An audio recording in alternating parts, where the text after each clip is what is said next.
Mozzarella. The cheese that conquered the world started in water buffalo farms near Naples, Italy in the 12th century.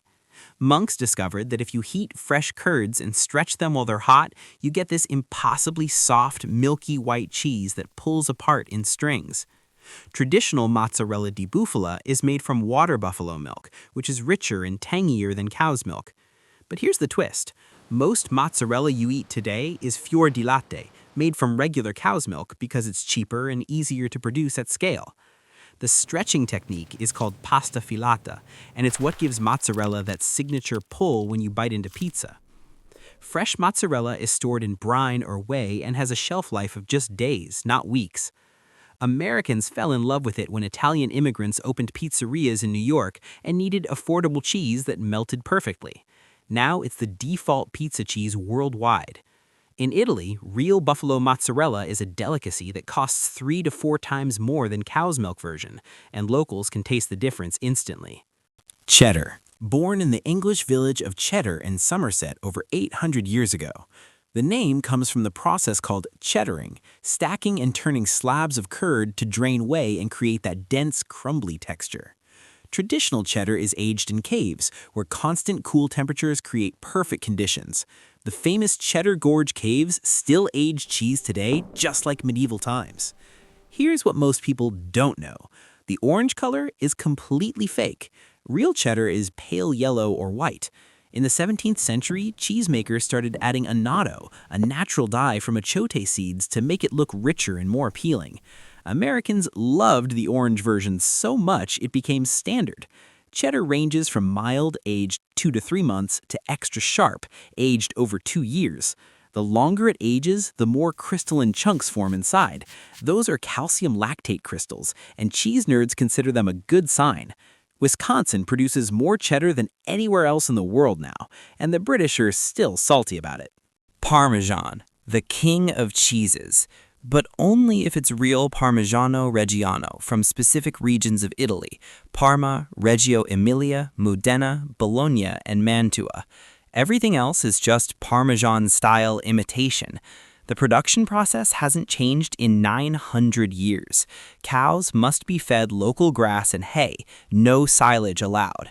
The milk is partially skimmed, cooked, and formed into 80-pound wheels, then aged for a minimum of 12 months, though the best wheels age for 36 months or more. Each wheel is inspected and stamped with the official Parmigiano Reggiano seal. If it doesn't pass inspection, the seal is scraped off and it's sold as generic cheese. The texture is granular and crystalline with a nutty umami bomb flavor that makes everything taste better. Here's the scandal. In the US, most Parmesan is pre-grated garbage in plastic containers, sometimes mixed with wood pulp, cellulose to prevent clumping. Some brands tested had almost no real Parmesan at all. Italians are furious but powerless to stop it because US trademark laws don't protect European names the same way. Gouda. Named after the Dutch city of Gouda, where farmers brought their cheese to market starting in the 12th century, though it was actually made in surrounding farms. Young Gouda is mild, creamy, and slightly sweet. Aged Gouda transforms into something completely different, hard, crystalline, with deep caramel and butterscotch notes. The Dutch developed Gouda as a way to preserve milk through long winters. The wheels are coated in wax to prevent moisture loss during aging. Some wheels age for 5 to 7 years, developing crunchy tyrosine crystals that crunch like salt flakes. Smoked Gouda became popular when Dutch cheesemakers hung wheels in chimneys to absorb wood smoke, creating a completely new flavor profile. Americans imported the tradition, and now smoked Gouda is everywhere. The Netherlands exports more cheese than any other country in the world, and most of it is Gouda in various forms. Fun fact, those red wax baby Gouda wheels in supermarkets are nothing like real aged Gouda. They're designed for mild American tastes and aged just 4 to 6 weeks. Swiss. The cheese with holes that everyone recognizes from cartoons. Real Swiss cheese is called Emmental, named after the Emme Valley in Switzerland, where it's been made since the 13th century. Those iconic holes are called eyes, and they're formed by carbon dioxide bubbles released by bacteria during aging.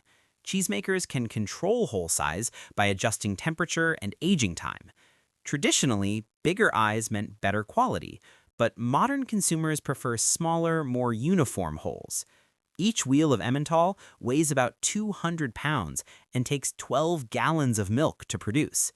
The aging process lasts at least 4 months, sometimes over a year.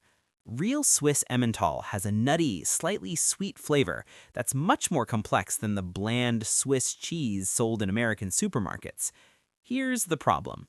The term Swiss cheese isn't protected in most countries, so anyone can make holy cheese and call it Swiss.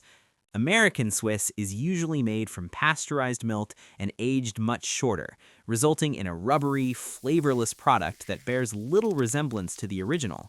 The Swiss tried to protect the name Emmental, but lost in international courts. Now, fake Swiss cheese outsells the real thing worldwide. Feta, Greece's gift to salads. Feta has been made for thousands of years, mentioned in Homer's Odyssey. Traditional feta is made from sheep's milk or a mixture of sheep and goat's milk, never cow's milk. It's brined, which gives it that salty, tangy punch and crumbly texture.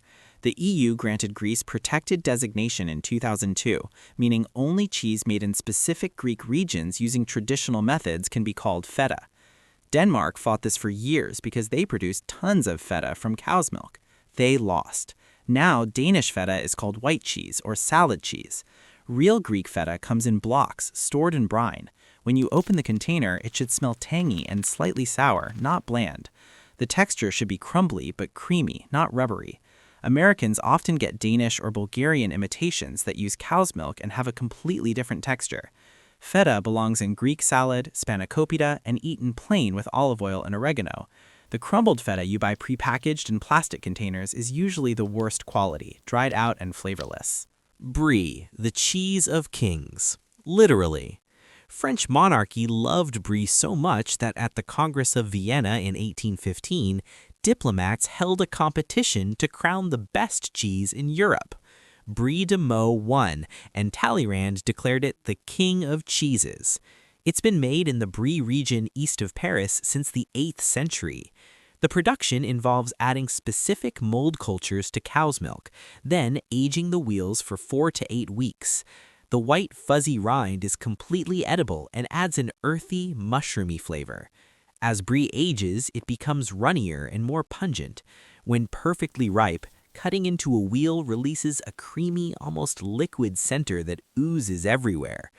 Americans often eat brie too young when it's still firm and chalky inside. The French shake their heads in disappointment. Here's the controversial part. Real unpasteurized French brie is illegal to import to the US because FDA requires all cheese aged less than 60 days to be pasteurized. American-made brie exists but tastes completely different. Milder, less complex, safer but boring. If you've only had American brie, you haven't really tasted brie. Blue cheese, the moldy cheese that divides humanity into two camps, obsessed lovers and disgusted haters. It started as an accident when someone left bread in a cave with aging cheese and Penicillium roqueforti mold jumped from bread to cheese. Now it's intentional. Cheesemakers inject or add mold spores directly to the curds. The blue-green veins are living colonies of mold that break down fats and proteins, creating pungent, sharp, tangy flavors that smell like dirty socks to some and heaven to others. Roquefort from France is aged in limestone caves where specific mold strains live naturally. Gorgonzola from Italy is creamier and milder. Stilton from England is crumbly and intense. Danish blue is aggressive and salty. There's no middle ground with blue cheese. People either crave it or gag at the smell. The funk comes from the same compounds found in human body odor and feet, which explains the visceral reactions. Here's the American twist. Blue cheese dressing contains so little actual blue cheese that purists refuse to acknowledge it. It's mostly mayo and buttermilk with token blue cheese crumbles. Real blue cheese should make your eyes water and your taste buds sing.